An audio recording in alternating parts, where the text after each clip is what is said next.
Assalamualaikum warahmatullahi wabarakatuh. Alhamdulillahi rabbil alamin.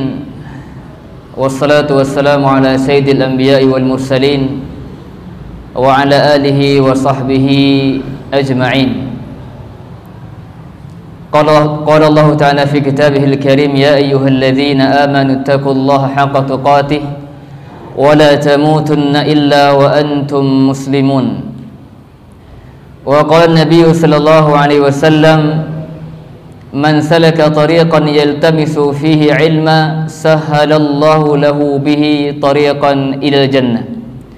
Subhanaka la ilma lana illa ma 'allamtana innaka antal alimul hakim. Rabbi shrah li sadri wa yassir li amri wahlul 'uqdatam min lisani yafqahu qawli. Allahumma 'allimna ma yanfa'una wanfa'na bima 'allamtana wa zidna 'ilma. Allahumma akhrijna min dhulumatil jahli wal wahmi ila nuril 'ilmi wal fahmi. Allahumma amin. Ahibati fillah, ikhwas sekalian rahimakumullah. Alhamdulillah, di pagi yang cerah ini Allah Subhanahu wa taala kembali mudahkan kita untuk bisa bermajlis fi baitin min buyutillah dalam rangka bersama meningkatkan keilmuan, meningkatkan keimanan kita kepada Allah Subhanahu wa taala. Semoga Allah Azza wa Jalla senantiasa mencurahkan kepada kita keberkahan dan ilmu yang bermanfaat. Ikhwati fillah wa faqadallahu iyyakum. Di awal kajian ini saya ingin mengutip sebuah ayat di mana Allah Subhanahu wa taala berfirman, wallahu akhrajakum min butuni ummahatikum la ta'lamuna syai'a. Dan Allah Subhanahu wa taala telah mengeluarkan kalian dari perut ibu-ibu kalian dalam kondisi tidak tahu apa-apa. Dalam ayat ini Allah memberikan satu pesan kepada kita semuanya bahwa kita sejatinya orang-orang bodoh. Kita terlahir dalam kondisi tidak tahu apa-apa. Lantas kita sebagai seorang muslim, seorang hamba, untuk menghilangkan atau mengangkat kebodohan itu, kejahilan itu, hendaknya kita belajar.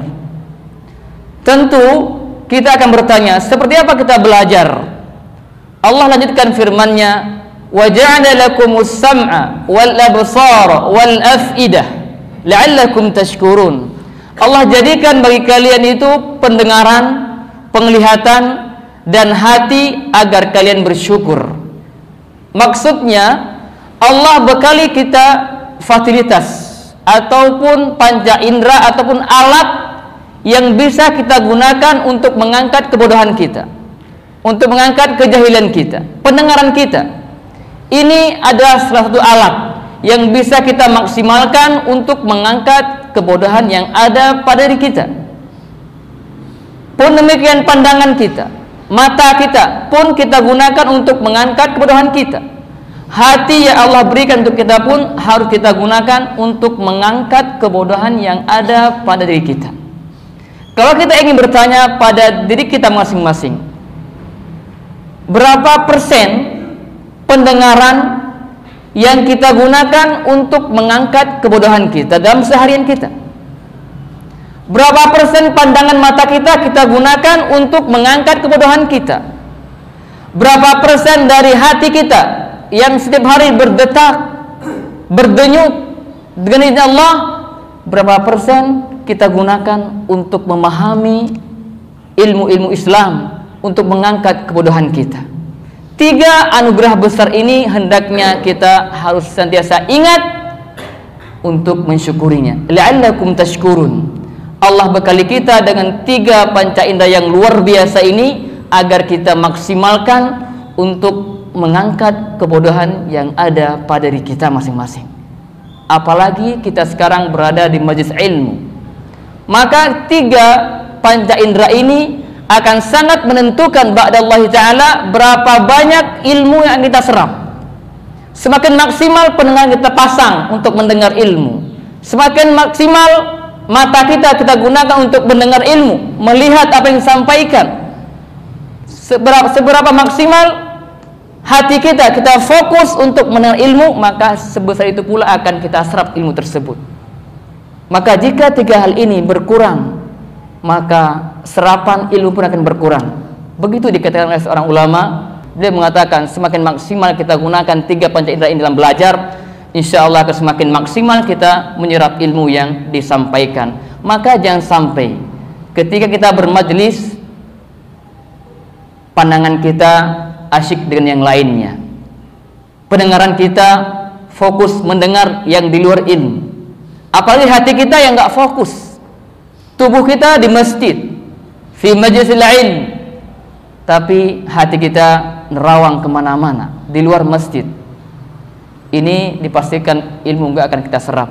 Maka Allah berfirman di surat Qaf, inna fi dzalika ladzikra liman kana lahu qalbun aw alqas sam'a wa huwa syahid. Akan didapatkan ibrah, pelajaran dari Al-Quran, dari ilmu yang disampaikan jika 3 panca indera itu hadir, pendengarannya, hatinya, dan juga pandangan matanya. Semoga Allah Subhanahu wa taala berikan kita taufik untuk terus fokus ketika kita belajar, agar panca indera yang Allah berikan kepada kita ini kita bisa syukuri dengan baik. Karena kalau tidak, nanti berat kita mempertanggungjawabkan di hadapan Allah Subhanahu wa taala di hari kiamat kelak. Allah berfirman di ayat yang lain, innas sam'a wal basara wal fuada kullu ulaika kana anhu mas'ula. Sesungguhnya pendengaran, penglihatan, dan hati, semua itu nanti akan diminta pertanggungjawaban di hadapan Allah Azza wa Jalla. Kemana kau gunakan pandangan matamu? Kemana kau gunakan telingamu? Kemana kau gunakan hatimu? Semua itu harus kita siapkan untuk mempertanggungjawabkan di hadapan Allah Subhanahu wa taala. Ikhwas sekalian rahimakumullah, tema kajian kita pada pagi hari ini adalah amanat besar. Sebuah tema yang ada di buku di BNI, di bawah naungan Islam. Tentu tema ini bukanlah tema yang ringan, tema berat yang kita butuh konsentrasi untuk memahami apa yang dikandung oleh tema ini. Tema amanat ini merupakan tema yang mungkin sering kita dengar, bahkan mungkin kita sudah banyak membaca tentang tema ini. Tapi hari ini ana mengajak kita semuanya untuk kembali memahami ataupun memurojaah apa yang pernah kita bacakan. Ikhwas sekalian, amanat besar. Saking besarnya amanat ini, Allah tawarkan terlebih dahulu kepada makhluk-makhluk yang besar, yaitu langit, bumi, dan juga gunung. Tapi ternyata mereka semua itu tidak mampu mengemban atau tidak mau, atau mereka khawatir untuk mengemban amanat yang besar ini. Hal ini Allah jelaskan dalam firman-Nya di surat Al-Ahzab ayat 72. Allah berfirman, inna aradna al-amanata 'ala as-samawati wal ardi wal jibal. Sesungguhnya kami tawarkan amanat ini kepada langit, bumi, dan juga kepada gunung-gunung. Allah tawarkan amanat ini kepada langit, bumi, dan gunung-gunung. Apa itu amanat yang Allah tawarkan kepada langit, bumi, dan gunung itu? Para ulama menjelaskan tentang kata amanah dalam ayat ini dengan berbagai macam redaksi bahasa atau penafsiran. Tapi jumhur ulama mengatakan bahwa maksud amanah ini adalah at-takalif asy-syar'iyyah, yaitu beban-beban syariat yang wajib ditunaikan, dilaksanakan oleh hambanya. Maka amanat ini Allah tawarkan kepada langit, bumi, dan gunung, tapi penawarannya tidak bersifat wajib, tapi bersifat pilihan. Jika dia mau mengembannya, dia akan mendapatkan pahala. Jika dia menolaknya pun tidak mendapat dosa. Artinya ada pilihan. Mangga, silahkan diambil amanah ini, ada konsekuensinya. Kalau kalian memilih amanah ini, mengembannya, maka konsekuensinya jika kalian tunaikan akan diberi kebaikan, ganjaran, jika diabaikan akan diberi ancaman atau siksaan. Tapi ternyata langit, bumi dan gunung itu menolak untuk mengembannya. Fa'abaina ayyahmilnaha. Mereka menolaknya bukan karena maksiat kepada Allah, lah. Tapi karena mereka fa'ashfaqna minha. Karena mereka semua itu, langit, bumi dan gunung itu khawatir, takut tidak mampu menunaikan amanah itu. Mungkin ada yang bertanya, bagaimana mungkin kok gunung-gunung, bumi, langit ditawarkan? Memang mereka mampu berpikir, mampu memahami amanah itu? Maka jawabannya bahwa Allah telah memberikan al-idrak, memberikan kemampuan untuk memahami kepada gunung, bumi dan langit itu. Wallahu ala kulli syai'in qadir. Allah Maha Kuasa atas segalanya. Bukankah Allah telah berfirman, "Lau anzalna hadzal Qur'ana 'ala jabalin la ra'aitahu khashi'an mutasaddian min khasyatillah." Allah sebutkan gunung-gunung itu takut kepada Allah. Bahkan Allah pun mengisahkan tentang batu di surah Al-Baqarah. Fahiya al-hijarati aw ashaddu qaswa wa inna min al-hijarati lama yatafajjaru min anhar wa inna minha lama yashaqqaqu fayakhruju minhu al-ma wa inna minha lama yahbitu min khasyatillah. Jadi batu Allah sifati dia takut pada Allah. Gunung pun takut pada Allah. Bahkan Allah berfirman di ayat yang lain, tusabbihu lahu samawati sab'u wal ardu wa man fihin. 7 lapis langit dan 7 lapis bumi bertasbih kepada Allah Subhanahu wa taala. Wa man fihin, dan orang-orang yang ada di dalam keduanya. Wa in min kulli syai'in illa yusabbihu bihamdihi. Dan tidak ada satupun yang ada di muka bumi ini melainkan bertasbih. Ini juga bertasbih, bertasbih, bertasbih. Semua yang ada di sekitar kita bertasbih kepada Allah Subhanahu wa taala. Walakin, perhatikan ayatnya, walakin la tafqahuna tasbihahum. Tapi kalian tidak memahami tasbihnya mereka. Hanya Allah yang tahu. Artinya seorang mukmin harus meyakini bahwa Allah telah menawarkan amanah ini kepada langit, bumi dan gunung, dan mereka paham itu. Meskipun akal kita nggak sampai ke sana. Karena memang tidak semua yang ada dalam Islam ini mampu kita cerna dengan akal. Makanya seorang Imam Ibnu Abil Iz mengatakan inna syari'ata ta'ti bima taharu bihi al-uqul. Syariat ini datang dengan sesuatu yang tidak terjangkau oleh akal, tidak mampu dicerna oleh akal. Di antaranya, walakin la ta'ti bima tuhilu bil uqul. Tapi nggak ada bagian dari syariat ini yang mustahil bagi akal, nggak ada. Maka seorang muslim ketika mendengar firman Allah atau hadis Nabi SAW yang rasanya akalnya nggak masuk kayaknya, maka tepis itu. Kenapa? Karena bukan nggak masuk akal, akal kita nggak nyampe, terbatas. Memang Allah cipta kita dengan akal yang terbatas, nggak semua kita bisa jangkau. Mazhar al-ghaib, al-ghaibiyat, semuanya itu tidak mampu dijangkau oleh akal. Maka ini poin penting yang harus dipahami oleh seorang muslim. Dalam hal-hal yang terkadang ada syariat ini, bagian dari syariat ini yang terkadang akal kita nggak sampai, maka kita hanya beriman, taslim, tasdiq.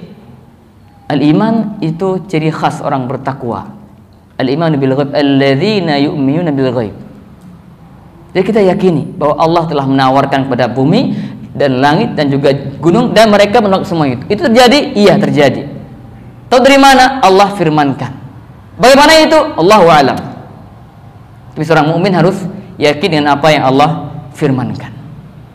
Nah, ketika sekarang bumi, langit, dan gunung menolak untuk mengemban amanah ini karena khawatir tak mampu melaksanakan amanah tersebut, wa hamalahal insan, tapi manusia siap untuk mengembannya, siap untuk mengemban amanah itu, meskipun di waktu yang sama manusia itu memiliki sikap atau tabiat zaluman jahula, innahu kana zaluman jahula, tapi mereka sudah siap dari awal untuk mengemban amanah yang besar ini.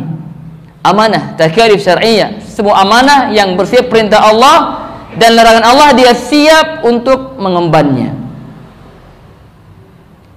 Oleh karena itu, ketika kita memperhatikan amanah besar ini, maka para ulama mengatakan ada 3 golongan manusia dalam menyikapi amanah ini. Sejak awal bahwa kita semua telah mengemban amanah ini. Kapan, Ustaz? Dari dulu. Di alam zar, di alam ruh, kita ingat tidaknya kita sudah mengemban amanah ini. Wa id akhadha rabbuka min bani adama min zuhurihim dzurriyyatahum wa asyhadahum ala anfusihim alastu bi rabbikum qalu bala syahidna.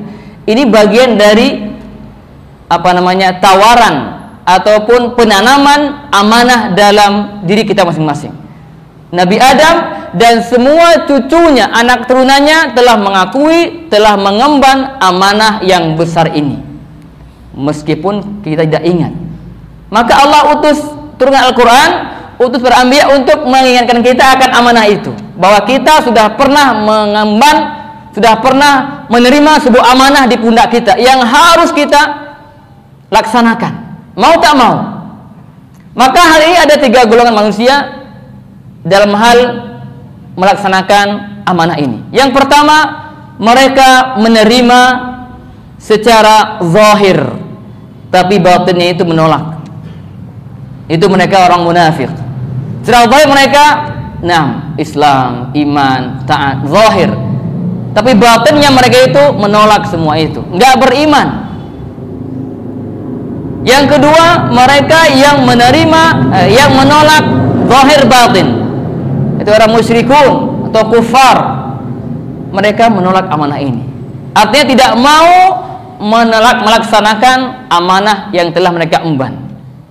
Dan yang ketiga adalah orang yang beriman, yang mereka menerima amanah ini dan mereka melaksanakan zahir dan batin, meskipun dalam prakteknya kemaksimalan dalam menerapkan amanah ini tentu berbeda-beda.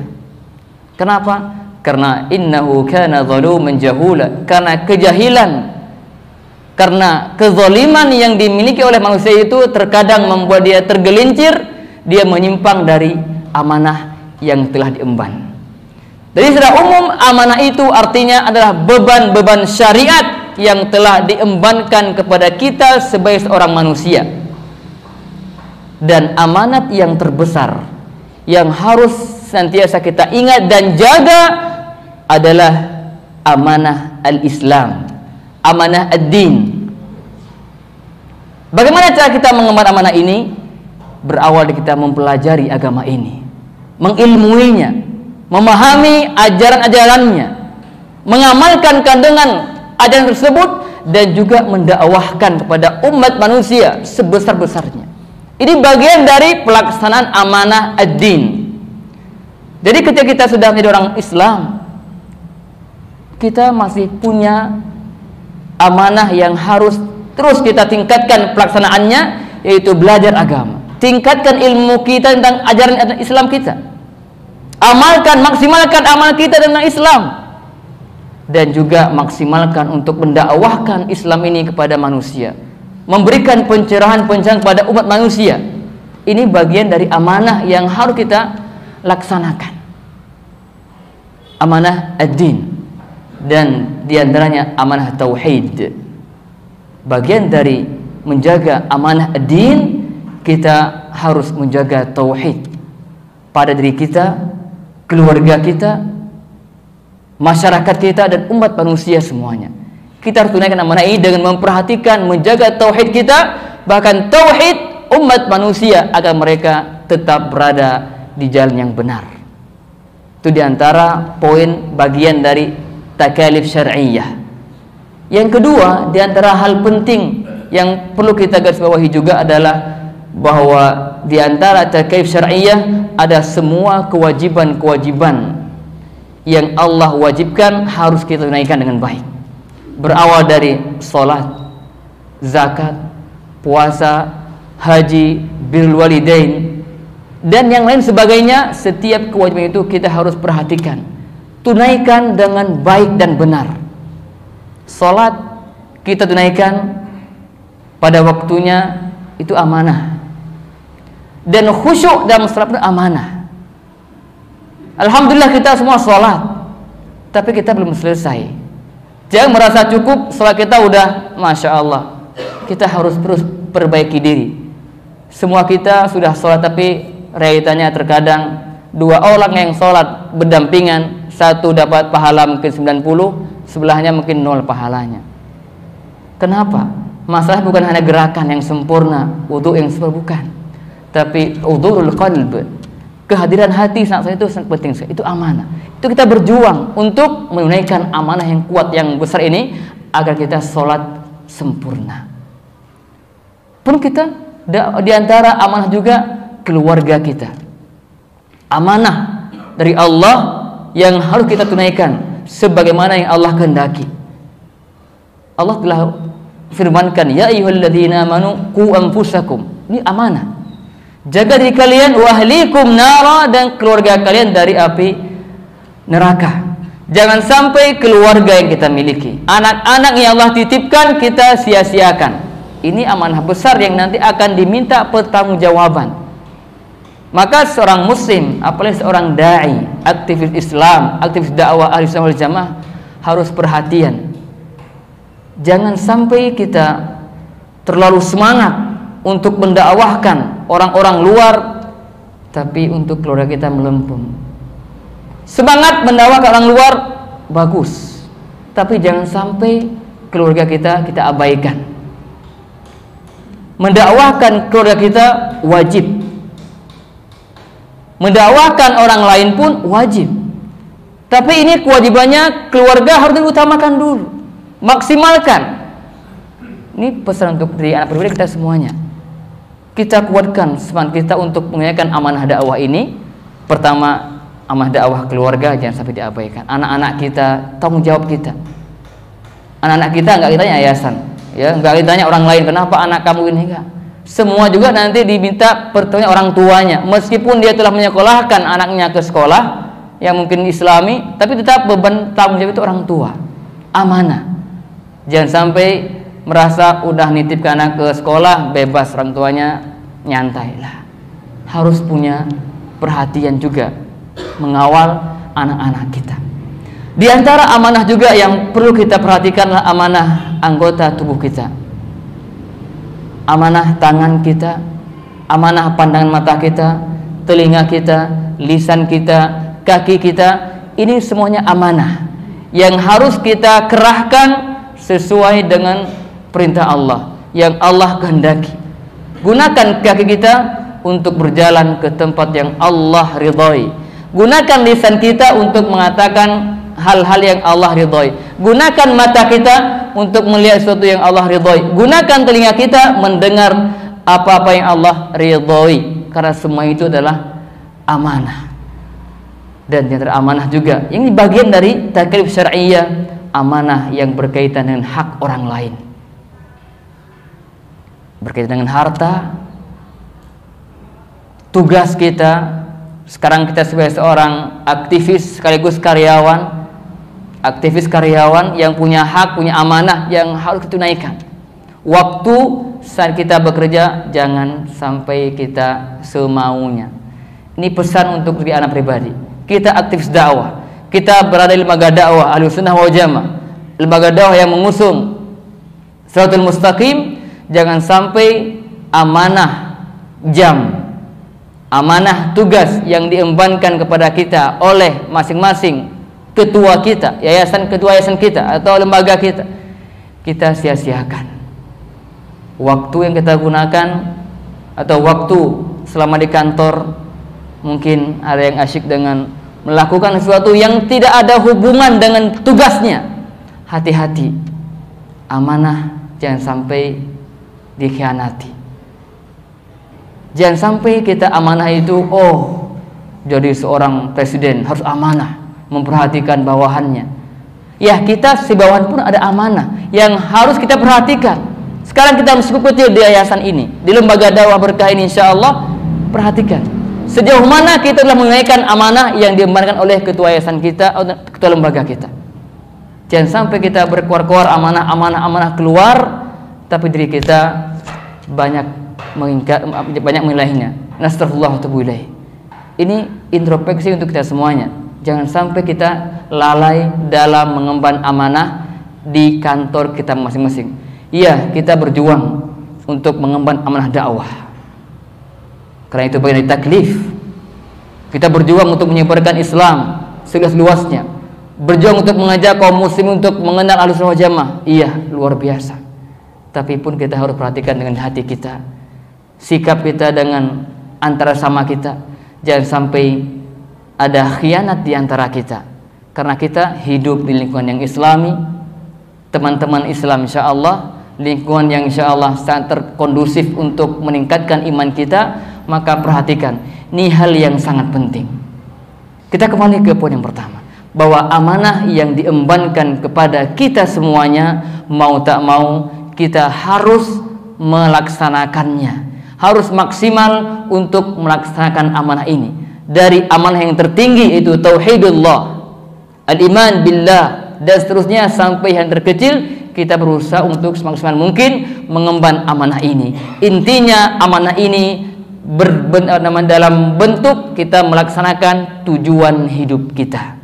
Ini poin pentingnya, bahwa kita diciptakan untuk ibadah kepada Allah, maka penilaian amanah inilah yang disebut dengan kita melaksanakan tujuan hidup kita, sekaligus tugas kita sebagai khalifah. Ini pun bagian dari amanah. Begitu disimpulkan oleh para ulama tentang mana amanah. Di samping kita menunaikan kewajiban kita sebagai seorang hamba, dan itu tujuan hidup kita, pun kita punya tugas sebagai khalifah fil ard, seorang khalifah yang ditugaskan untuk menyebarkan, menyelenggarakan tauhid, menegakkan Islam yang murni di tengah-tengah umat manusia ini. Semoga Allah Subhanahu wa taala berikan taufik kepada kita semuanya untuk bisa mengemban amanah ini sebagaimana yang Allah harapkan, dan semoga Allah taala jadikan kita di antara hamba-hambanya yang senantiasa bertakwa haitsuma kunna. Takwa di mana saja kita berada, di kantor takwa, di masjid takwa, di luar takwa, di dalam takwa. Ittaqillaha haitsuma kunta, bertakwalah pada Allah di mana saja engkau berada. Semoga Allah SWT jadikan kita di antara hamba yang bertakwa. Amin ya rabbal alamin. Demikian yang bisa disampaikan. Semoga keterangan atau penjelasan singkat ini bisa memberikan manfaat untuk kita semuanya. Amin ya rabbal alamin. Subhanakallahumma wa bihamdika asyhadu an la ilaha illa anta astaghfiruka wa atubu ilaik. Assalamualaikum warahmatullahi wabarakatuh.